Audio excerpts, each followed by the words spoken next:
La creación del cinematógrafo apareció como un progreso científico. Los hermanos Lumière, en París, Francia, en 1895, proyectaron por primera vez una película a un grupo de personas. Ni sus creadores se habían percatado que el cine se convertiría en el mayor espejo del mundo. Para finales de 1896, gran parte del mundo ya conocía el nuevo invento. Para 1898, los pioneros del cine le empezaron a dar forma a lo que sería el lenguaje cinematográfico. En México, los enviados de Lumière fueron los primeros en realizar imágenes vivas de Porfirio Díaz en diversos actos. También filmaron diversas acciones de la vida cotidiana. Rápidamente, los primeros empresarios mexicanos del cine acogieron el cinematógrafo. Salvador Toscano y Enrique Rojas fueron de los precursores.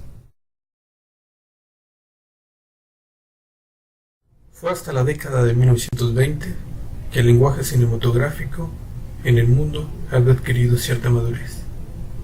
El cine de entretenimiento, el cine romántico brillaba con luz propia, pero siempre subordinado a los dirigentes de las sociedades. Pero algunos cineastas lo cuestionaron. Buñuel, Dalí en Francia,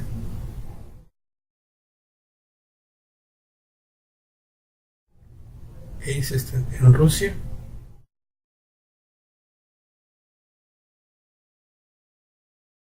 el cine expresionista en Alemania,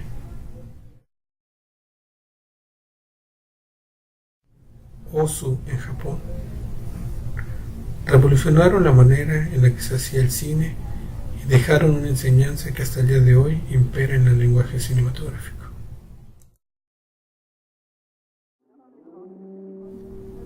A finales de la década de 1920, un nuevo conflicto se presenta en escena: el sonido. En la eterna noche de mi A partir de 1930, el cine en el mundo se perfecciona, se reinventa, y como cualquier otra realización humana, no puede menos que reflejar la mentalidad de los hombres que la produjeron y de la época en la que vivieron, además de plasmar las características de una sociedad a lo largo del tiempo y reflejar en sus argumentos problemas y cambios políticos y sociales que determinan la historia de un país. La hipótesis: que las películas, imagen o no de la realidad, documental o ficción, es historia, y que todo lo que ha sucedido, las creencias, las ideologías, lo imaginario plasmado en imagen, tiene tanto valor histórico como la misma historia.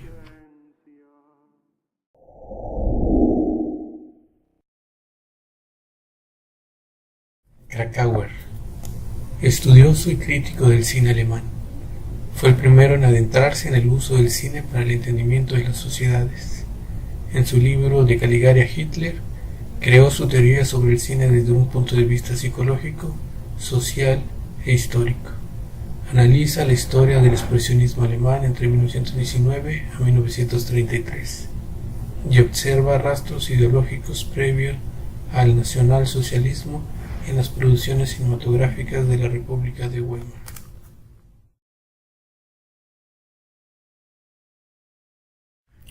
Peter Burke, historiador británico, aborda el tema de las imágenes como documento histórico. En su libro Visto y no visto, plantea las problemáticas que conlleva las imágenes para el estudio de las sociedades pasadas, pero también nos aclara que bajo cierta metodología es realmente valioso complementando y corroborando el de los documentos escritos. El psicoanálisis y el estructuralismo o semiótica con ciertas reservas, pero Burke prefiere un tercer enfoque, el de la historia social y cultural, teniendo una atención especial al contexto cultural, social y político en el que la obra fue creada y al público al que iba destinado. Las imágenes son parte del contexto social que las produjo.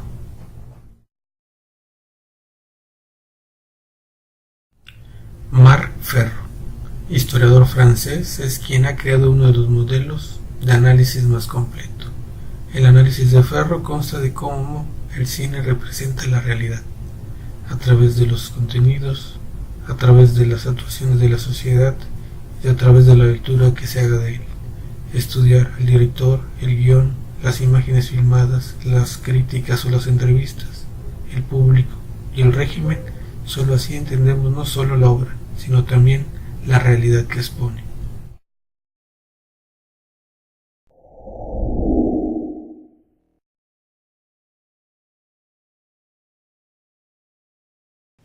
Cada día más el alcance que tiene una película es mayor que el de los libros.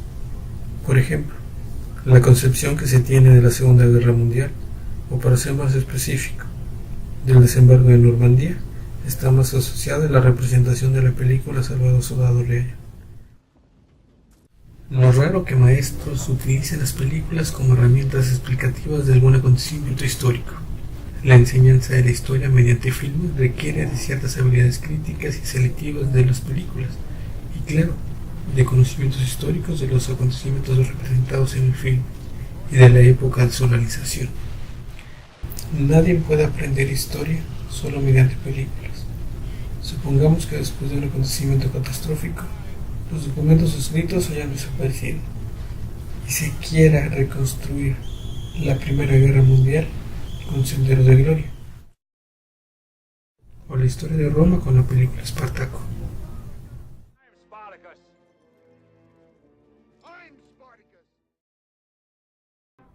o la Revolución Mexicana con Vámonos con Pancho Villa.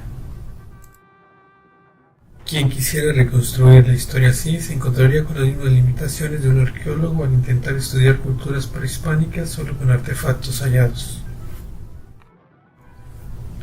A pesar de ello, mediante un conocimiento previo y el apoyo del profesor, las películas anteriormente citadas podrían ayudar al estudiante a comprender los aspectos históricos, como por ejemplo la importancia de los espectáculos públicos en la antigua Roma, la guerra de trincheras en la Primera Guerra Mundial, o las contradicciones de la Revolución Mexicana.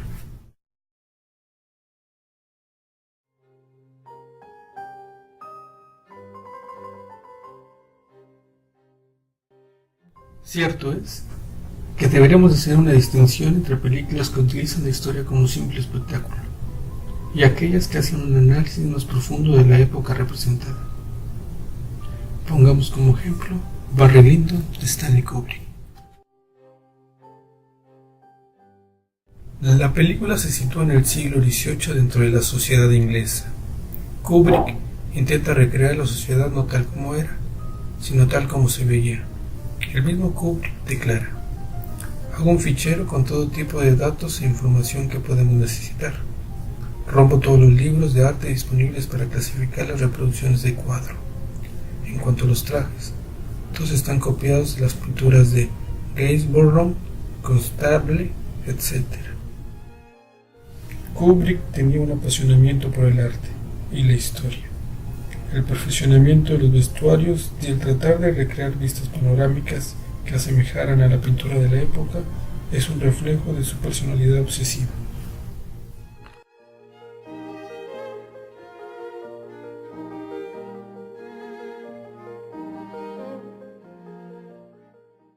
Sin duda, Barry Lyndon es un claro ejemplo de una película realizada por un cineasta que le hace al historiador para recrear una visión más o menos objetiva de cómo se veía la sociedad inglesa del siglo XVIII.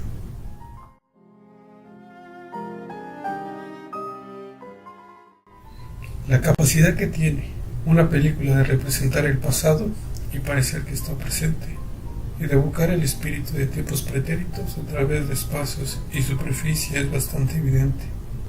Para Peter Brook, las películas que representan un pasado relativamente reciente suelen ser más precisas que aquellas que tratan de recrear un pasado anterior al siglo XVIII.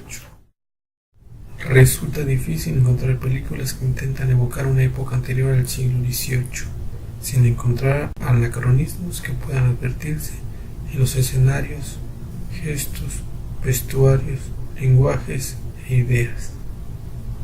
Algunas películas pueden estar exentas de esta crítica.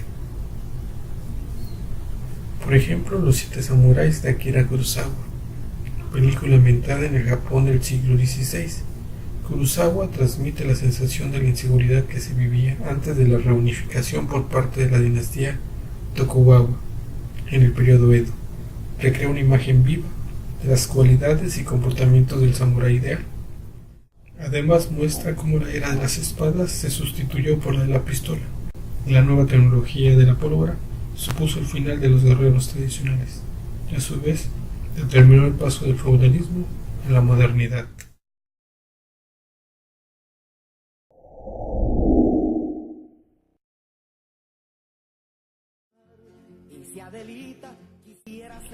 La Revolución Mexicana dio un replanteamiento a la historia de México. Nuevos personajes, nuevos héroes y nuevas ideas se implementaron en el discurso nacionalista.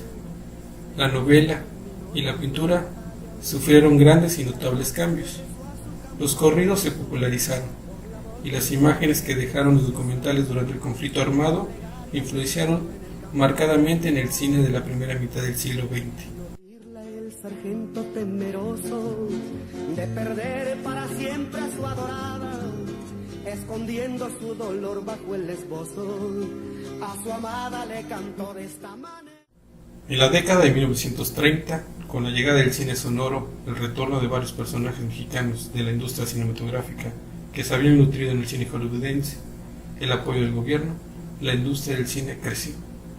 A esto se le puede añadir que en 1930 el cineasta Sergei Eisenstein llegó a México para realizar la película Que Viva México, que aunque inconclusa, repercutió en la filmografía del cine mexicano, sobre todo de la época de oro. Aurelio de los Reyes, historiador del cine mexicano, menciona: Eisenstein asimiló algunos de las inquietudes nacionalistas de los intelectuales mexicanos, y a través de su visión y de formación las plasmó en Que Viva México, película que posteriormente fue convertida en un estereotipo y una corriente del cine mexicano. Con Santa, primera película realizada por técnicos y artistas importados de Hollywood, que no representaba el nacionalismo imperante de la política mexicana, más bien trataba de replicar una narrativa norteamericana con la finalidad de hacer un producto de explotación. Marcó el inicio del cine sonoro en México y con su éxito el inicio del desarrollo de la industria. La campaña nacionalista promovida por el Estado encontró su contrariedad. El gobierno emanado de la revolución que buscaba la modernización de México se dedicó a enaltecer a los charros y las tradiciones, participando en una nostalgia rural. Fernando de Fuentes encontró la medida adecuada para unir las tradiciones, bailes, músicas y melodramas para convertir al charro mexicano en el estereotipo del mexicano del cine, en su allá en el Rancho Grande. Fue precisamente esta película, junto con Santa y Que Viva México, las tres vertientes que iba a tomar el cine mexicano en las próximas 3 décadas. Había una rancherita que alegre me decía,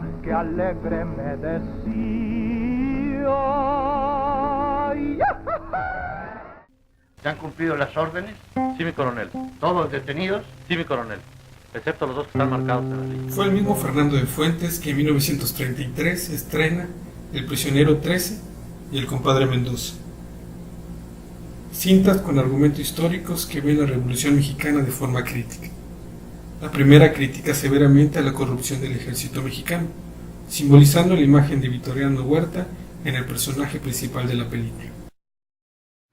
Ya lo oíste, Atenógeno. Zapatista. La segunda, El compadre Mendoza, critica a la clase social y empresarial durante la Revolución, que buscaban a toda costa mantener su posición económica, no importándole servir a zapatistas como federales según su conveniencia.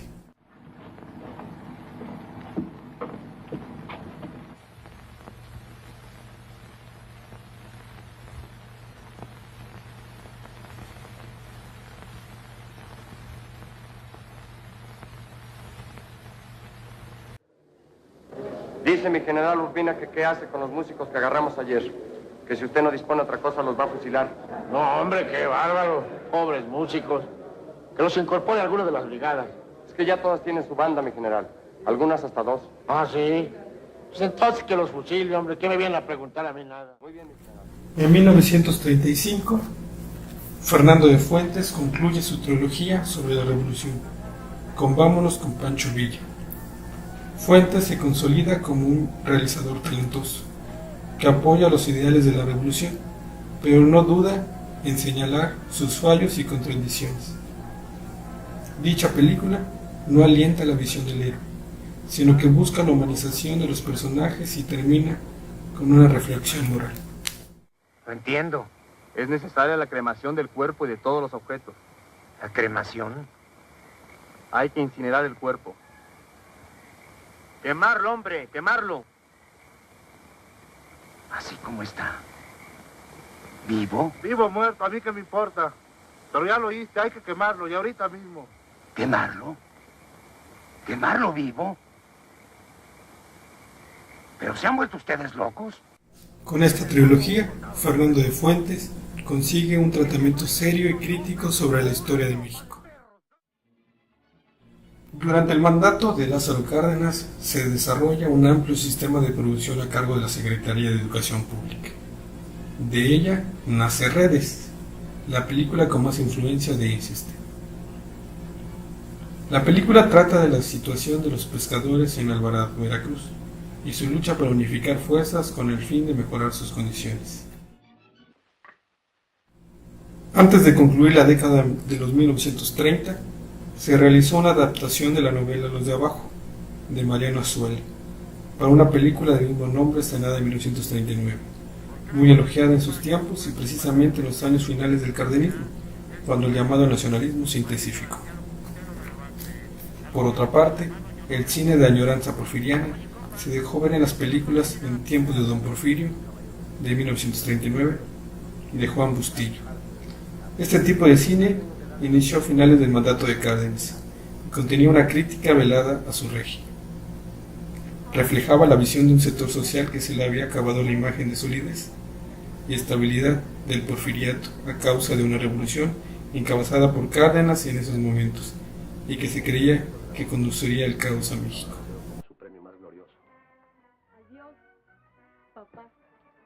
La década de 1930 se marcó por la preconfiguración de la industria cinematográfica y por la introducción del nacionalismo al cine mexicano.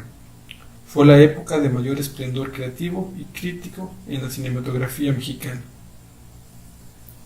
El cine de los años 30 dio pauta y dejó las bases para lo que sería la época de oro del cine mexicano. Por otra parte, el cine reflejó los recuerdos de una clase social que se vio afectada directamente o indirectamente por la Revolución Mexicana, ya fuera porque les tocó vivirla o porque sus familiares fueron desposeídas como resultado de la guerra. Las películas de Juan Bustillo, con su añoranza porfiriana, es un claro ejemplo de ello. También la trilogía de Fernando de Fuentes, con su cine trágico, amargo y desesperanzado sobre la Revolución Mexicana, es un claro ejemplo de la concepción de una gran parte de la sociedad de su tiempo. Los años comprendidos por el sexenio de Ávila Camacho y que coincide con la Segunda Guerra Mundial se caracteriza por la inserción de lleno del nacionalismo en la industria cinematográfica. El intervencionismo oficial en la industria cinematográfica se consolidó. La anterior necesidad de un cine de contenido social fue reemplazada por la demanda de un cine nacionalista, patriótico, que reflejara la estabilidad interna, pero también favorables a los aliados y opuesta al eje. La famosa declaración de Ávila Camacho, "Yo soy creyente", repercutió en todo su sexenio. En el cine se dio un aumento a las producciones de temas religiosos. Con La Virgen que forjó una patria, es un claro ejemplo de la reconciliación del Estado con la Iglesia. Aunque no fue financiada por el gobierno, sí se le dio toda libertad de filmarse y de ser proyectada. La película enaltece el nacionalismo y la religiosidad católica. Estrenada poco después de que México le declarara la guerra a Alemania y a sus aliados, a raíz del hundimiento de 2 mercantes mexicanos por torpedos alemanes, es también un llamado a la independencia de la patria. Se alude al presente más que al pasado. La historia sirve para que sus creadores justifiquen su posición ante una situación internacional del momento.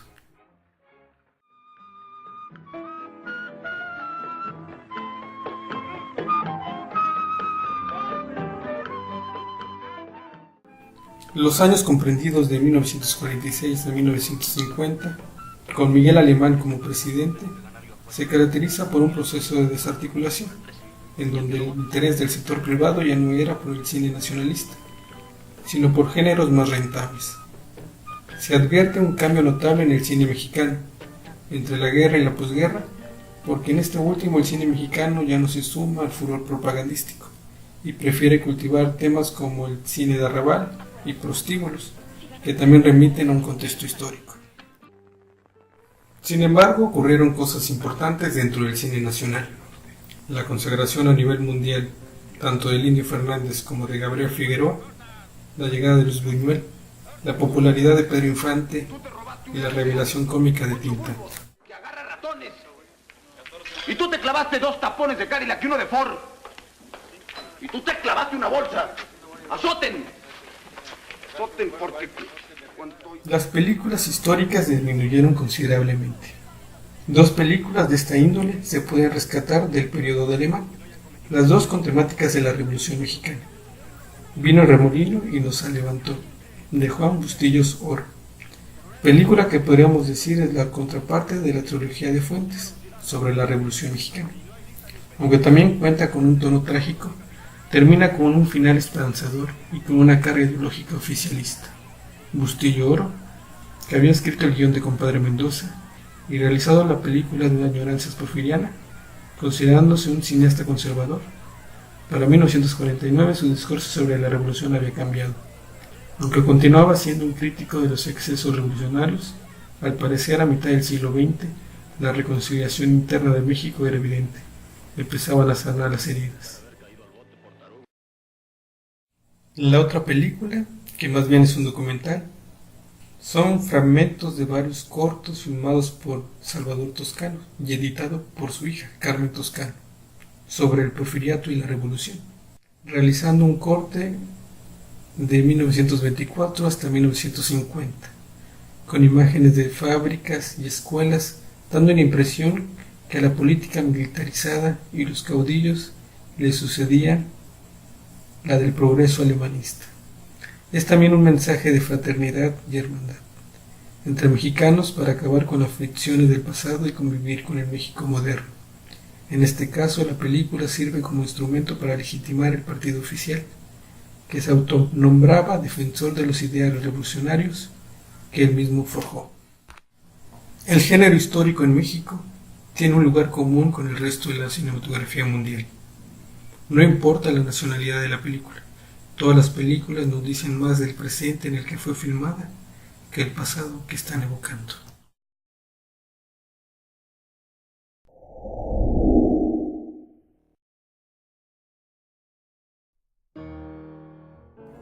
Tanto los noticieros cinematográficos y el cine documental son, dentro del campo cinematográfico, las películas preferidas para los historiadores para acercarse a ellas como fuentes confiables de la historia, ya que dan un efecto de realidad, o como diría Peter Brook, de ilusión de realidad. Con respecto a los noticieros cinematográficos, me estoy refiriendo a aquellos exhibidos en los cines de prácticamente todo el mundo, con el objetivo de mostrar a la sociedad los sucesos de los conflictos armados o como propaganda política, y que florecieron en 1910 hasta que la aparición de la televisión viniera a asumir la función que había estado realizando.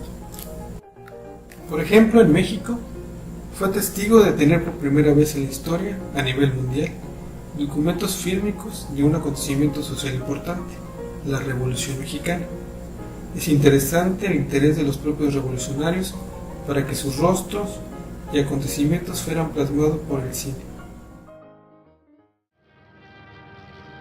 Por otra parte, Marc Ferro tiene toda una metodología para analizar documentales y noticieros cinematográficos. Por ejemplo, en su crítica de análisis, estudia la intencionalidad política o ideológica de la película, también las condiciones de producción, lo que incluye los aspectos no deliberados e imprevistos durante el rodaje, que sin embargo sí aparecen en la película. Por ejemplo, en El triunfo de la voluntad, el documental inicia con la llegada de Hitler, que baja desde los cielos en un avión. Posteriormente, Hitler pronuncia su discurso durante el crepúsculo, ante miles de jóvenes nazis formados en macizos bloques rectangulares. La fuerza, la unidad, la agrupación. Termina su discurso al oscurecer y se encienden las antorchas. Las luces en medio de la oscuridad acentúa la impresión de dominio creada ya desde que se iniciara la película con su bajada del cielo. Guardando sus respectivas diferencias, la similitud de dicha escena de Leni Riefenstahl con lo filmado en Tabasco durante la visita de Lázaro Cárdenas el 21 de marzo de 1934 llama notablemente la atención. Tomás Garrido Canaval fue el primer gobernador en México en aprovechar el poder del cine como arma propagandística. Dentro de la serie de secuencias filmadas se observa la llegada en avión del candidato presidencial Lázaro Cárdenas y de Plutarco Elías Calles, entre otras personalidades de la política de aquel entonces, al estado tabasqueño.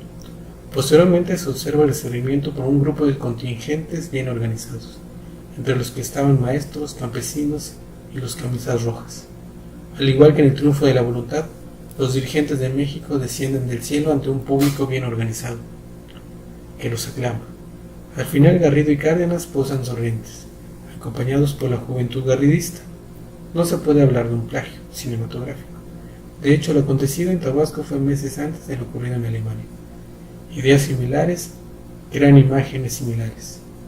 Por distinto que pueda parecer el garridismo o el cardenismo, con el nazismo, tiene una visión que comparte, la del papel del líder social, el de la organización de las masas, pero sobre todo el de la propaganda política, tema que aún estaba en gestación dentro de la industria del cine, pero que se compartía en diferentes países.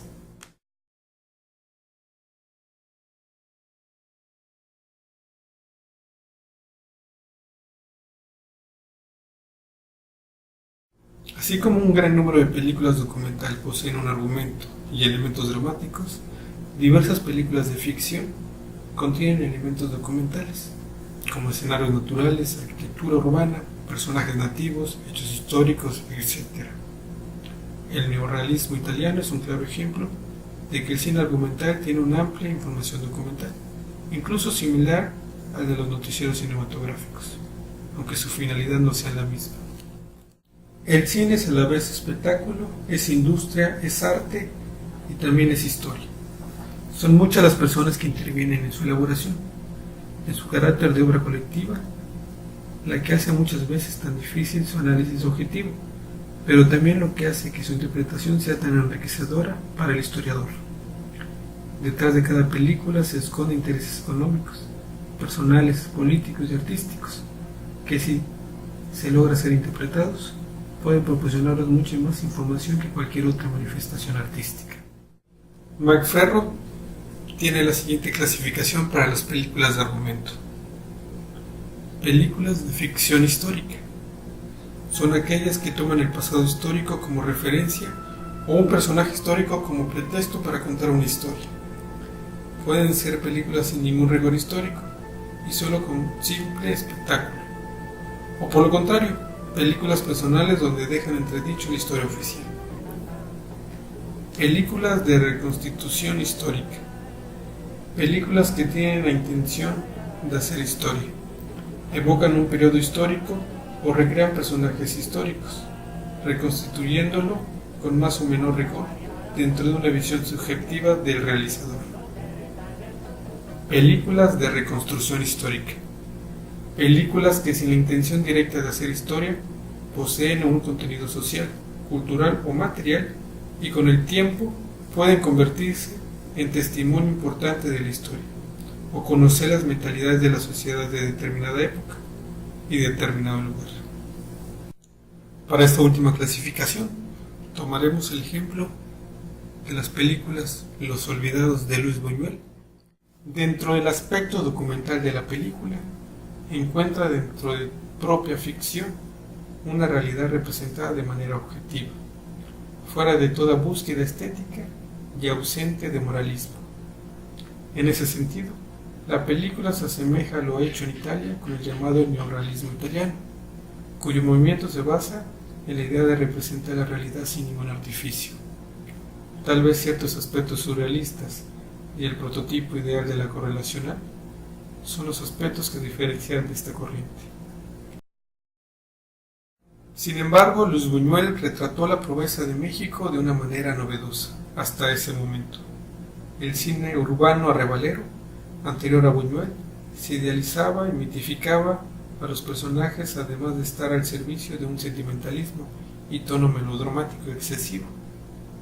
Los Olvidados planteó una perspectiva radicalmente distinta. La película nos introduce dentro de la marginalidad urbana y la delincuencia juvenil desde una óptica cruda y descarnada.